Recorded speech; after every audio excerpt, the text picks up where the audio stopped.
नमस्कार दोस्तों, कैसे हैं आप सब। आज हम बात करने वाले हैं जेट प्लांट के ऊपर कि किस तरीके से इस प्लांट की ग्रोथ को बढ़ाया जा सकता है। साथ ही इस प्लांट को हम किस तरीके से घना और बिल्कुल अच्छी शेप का बना सकते हैं। अक्सर लोग परेशान रहते हैं कि उनका जेट प्लांट ग्रोथ नहीं करता, या फिर उसकी पत्तियां गिरने लगती है, या फिर प्लांट गल के ख़राब हो जाता है। वैसे तो दोस्तों, जो जेट प्लांट होता है बहुत ही कम केयर में बहुत अच्छे से चलता है, लेकिन कुछ ऐसी गलतियां हैं जिनके कारण हमारा जेट प्लांट गल के ख़राब हो जाता है। तो आज इसी के ऊपर बात करेंगे। साथ ही एक ऐसे फर्टिलाइज़र के बारे में बात करेंगे जो जेट प्लांट की ग्रोथ के लिए बहुत ही ज़्यादा अच्छा है और बिल्कुल फ्री में ही आप अपने घर पर उसे बना सकते हैं। सबसे पहले और सबसे ज़रूरी चीज़ है जेट प्लांट के लिए, वो है सनलाइट। अक्सर लोग गलती ये कर देते हैं कि जेट प्लांट को इंडोर रख देते हैं या फिर ऐसी जगह पर रख देते हैं जहाँ पे उसे धूप ही नहीं मिल पाती। जेट प्लांट की अच्छी ग्रोथ के लिए इसे पूरे दिन की धूप बहुत ज़्यादा ज़रूरी होती है। जितनी ज़्यादा पौधे को धूप मिलती है, पौधा उतने अच्छे से ग्रोथ करता है। अभी चल रहा है अप्रैल का महीना, तो इस टाइम पे आप अपने पौधे को पूरी धूप में रख सकते हैं। अगर आपके वहाँ पे पूरे दिन की धूप नहीं आती है तो आप इसे 3 से 4 घंटे की धूप में भी रख सकते हैं। बस आपको ध्यान ये रखना है कि आपको पौधे को बिल्कुल इंडोर नहीं रखना है जहाँ पे इस पे बिल्कुल भी धूप ना पड़े। अगर आप ऐसी जगह पौधे को रखेंगे तो पौधे की पत्तियाँ गिरेंगी और धीरे धीरे पौधा बिल्कुल ख़राब होकर मर जाएगा। नेक्स्ट हम बात करेंगे वाटरिंग की। जेट प्लांट के ऊपर पानी का विशेष ध्यान रखना पड़ता है। थोड़ा सा भी पानी ज़्यादा हो जाता है तो पौधा गल के ख़राब हो जाता है। तो इस चीज़ का आपको ध्यान रखना है कि पौधे में आपको कभी भी ओवर वाटरिंग नहीं करनी है। जेट प्लांट का पौधा कभी भी कम पानी की वजह से नहीं मरता है। ज़्यादातर इसके पौधे ओवर वाटरिंग के कारण ही ख़राब होते हैं। जेट प्लांट के पौधे को अगर आप बहुत ज़्यादा पानी देते हैं तो जो इसकी पत्तियां हैं आपको काफ़ी ज़्यादा मोटी मोटी सी और फूली फूली सी नज़र आती हैं, और कुछ टाइम बाद वो पत्तियां पीली पड़ के बिल्कुल नीचे गिर जाती हैं। तो बहुत ज़्यादा हमें पानी नहीं देना है। और कभी आप नोटिस करेंगे, अगर आपको जेट प्लांट की पत्तियां कुछ इस तरीके की दिखती हैं, आपको पत्तियों में हल्का हल्का सा सिकुड़ा सा पन दिख रहा है, जिस तरीके से ये पत्तियां दिख रही हैं, इन पत्तियों को देख के ऐसा लग रहा है कि इनके अंदर बिल्कुल भी रस नहीं है। ये होता है अंडर वाटरिंग के कारण। इस पौधे को मैंने लगभग 15 दिन से पानी नहीं दिया हुआ था, क्योंकि ये साइड पे छत पे पड़ा हुआ था। आप इसकी मिट्टी देखिए, बिल्कुल सूखी हुई है। तो लगभग 15-16 दिन से इस पौधे को मैंने पानी नहीं दिया है, लेकिन ये पौधा मेरा ख़राब नहीं हुआ। जो इसकी पत्तियां होती हैं इसमें पानी स्टोर रहता है, और जब पौधे में पानी की कमी होती है तो पौधा पत्तियों से ही पानी ले लेता है। इसीलिए जो इसकी पत्तियां होती है इस तरीके से सिकुड़ जाती है। लेकिन हमें हमेशा ऐसा नहीं करना है कि बहुत लंबे टाइम तक हमने पानी नहीं दिया, हमेशा पौधे की जो पत्तियां हैं इस तरीके से सिकुड़ रही हैं। अगर ऐसा होगा, पौधा तो नहीं मरेगा, लेकिन जो पौधे की ग्रोथ है वो थोड़ा सा रुक जाएगी। इसलिए हमेशा मिट्टी चेक करके आप पौधे को पानी दीजिए। आप मिट्टी में ऐसे उंगली डाल दीजिए। अगर आपको लग रहा है कि आपकी उंगली में बिल्कुल भी नमी नहीं लग रही, मिट्टी अंदर तक बिल्कुल सूखी है, तब आप पौधे को अच्छे से पानी दे सकते हैं। नेक्स्ट हम बात करेंगे पिंचिंग। जेट प्लांट के पौधे को घना बनाना बहुत ज़्यादा ज़रूरी है। जेट प्लांट का पौधा तभी ज़्यादा सुंदर लगता है जब इसकी अच्छी शेप हो और पौधा अच्छे से घना नजर आए। पौधे को घना बनाने के लिए जैसे ही इसकी ऊपर की नई ग्रोथ होती है, आपको उसे पिंच कर देना है। जैसे जैसे आप पौधे को पिंच करते जाएंगे, नीचे से नई नई ब्रांचें आएंगी और पौधा काफ़ी ज़्यादा घना हो जाएगा। और अगर आप चाहते हैं कि पौधा बिल्कुल राउंड शेप में हो, एक समान उसकी शाखाएं हों, तो जितनी भी एक्स्ट्रा ब्रांचें पौधे की निकल आती हैं उन्हें बिल्कुल एक समान आपको कट कर देना है, जिससे पौधा बिल्कुल राउंड शेप में आ जाए। इसके साथ ही अगर आप चाहते हैं कि कोई छोटा सा आपने इसके साथ ही अगर आपने कटिंग से कोई छोटी सी स्टेम लगाई है, आप चाहते हैं कि जल्दी से वो बॉन्साई बन जाए या फिर उसका लुक एक छोटे से ट्री का आ जाए, तो उसके लिए आपको क्या करना है, तो उसके लिए भी तो सबसे पहले तो आपको उसकी भी ऊपर से पिंचिंग करनी है। जो भी नई नई पत्तियां आई हैं उसको इस तरीके से पिंच कर देना है।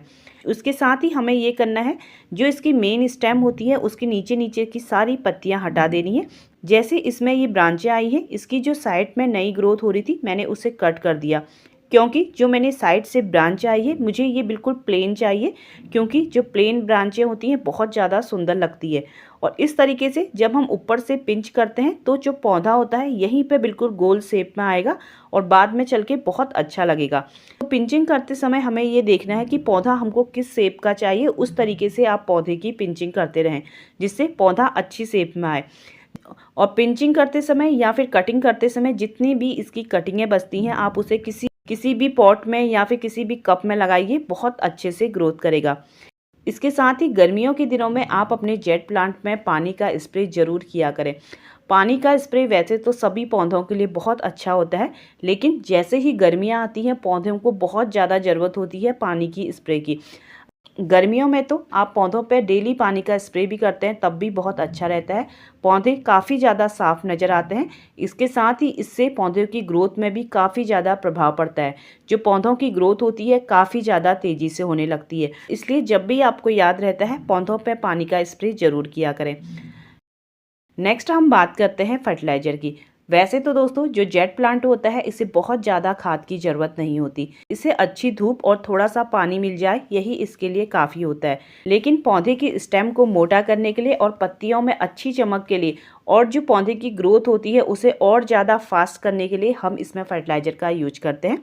अगर आपने फरवरी और मार्च में अपने जेट प्लांट के पौधे को सूखी हुई खाद नहीं दी है तो इस टाइम पे आप सबसे पहले तो आप अपने पौधे को सूखी हुई खाद दीजिए और पौधे की अच्छे से गुड़ाई कीजिए।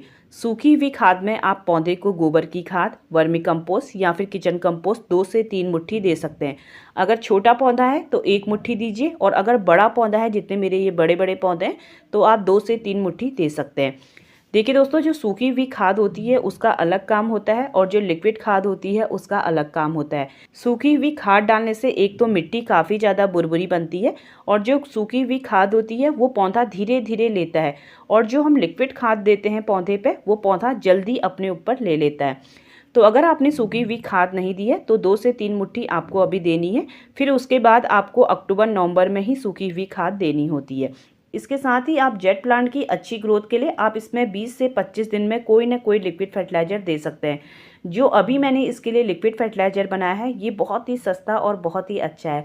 अगर आपके पास ज़्यादा टाइम नहीं होता मार्केट जाने का या मार्केट से तरह तरह की खादें लाने का, तो आप अपने किचन से ही इस लिक्विड फर्टिलाइज़र को बना सकते हैं। मैंने इस ग्लास में 2 चम्मच फ्रेश चाय की पत्तियाँ भिगो के रखी हैं। 2 चम्मच मैंने इसलिए भिगो के रखी हैं क्योंकि मेरे पास काफ़ी ज़्यादा जेट प्लांट हैं। अगर आपके पास जेट प्लांट कम है तो आप सिर्फ 1 ही चम्मच चाय की पत्तियाँ भिगो के रखें, और इसमें ये चाय की पत्तियाँ 1 दिन से भीगी हुई हैं। अब हमें करना ये है, मैंने 2 चम्मच चाय की पत्तियाँ भिगो के रखी हैं, तो मैं इस लिक्विड को 2 लीटर पानी में मिक्स करके अपने सारे जेट प्लांट को दे दूंगी। अगर आपने 1 चम्मच चाय की पत्ती भिगो के रखी है तो आप 1 लीटर पानी में मिक्स करके अपने पौधे को दे सकते हैं। इसके साथ ही सबसे ध्यान देने वाली बात यह है, जब भी हम कोई भी लिक्विड फर्टिलाइजर अपने पौधे को देते हैं तो जो मिट्टी होती है पौधे की वो बिल्कुल सूखी होनी चाहिए। अगर मिट्टी पहले से ही गीली है, आपने फिर उसमें लिक्विड फर्टिलाइजर डाला तो कई बार जो पौधे की जड़ें होती हैं वो खराब हो जाती हैं। तो इस चीज़ को हमेशा याद रखें कि लिक्विड फर्टिलाइजर डालने से पहले मिट्टी हमेशा सूखी होनी चाहिए। इसके साथ ही जब भी आप लिक्विड फर्टिलाइजर पौधे को देते हैं तो बिल्कुल थोड़ा थोड़ा सा ना दें। अगर आप बिल्कुल थोड़ा थोड़ा सा लिक्विड फर्टिलाइजर देते हैं तो वो पौधे की ऊपर ही ऊपर मिट्टी में रह जाता है, जो नीचे पौधे की मेन जड़ें हैं वहाँ तक तो वो पहुँच ही नहीं पाता। तो जब भी लिक्विड फर्टिलाइजर पौधे को दें तो मिट्टी में अच्छे से देना है, जिससे पौधे की जड़ों तक वो अच्छे से मिल सके। तो इन छोटी छोटी बातों का अगर आप ध्यान रखते हैं तो आपका जेट प्लांट कभी भी खराब नहीं होगा और उसकी ग्रोथ भी बहुत ज़्यादा अच्छे से होगी। तो इस तरीके से आप भी अपने जेट प्लांट की केयर कीजिए। वीडियो पसंद आया हो तो मेरे चैनल को लाइक और सब्सक्राइब करिएगा। वीडियो देखने के लिए आप सभी का बहुत बहुत धन्यवाद।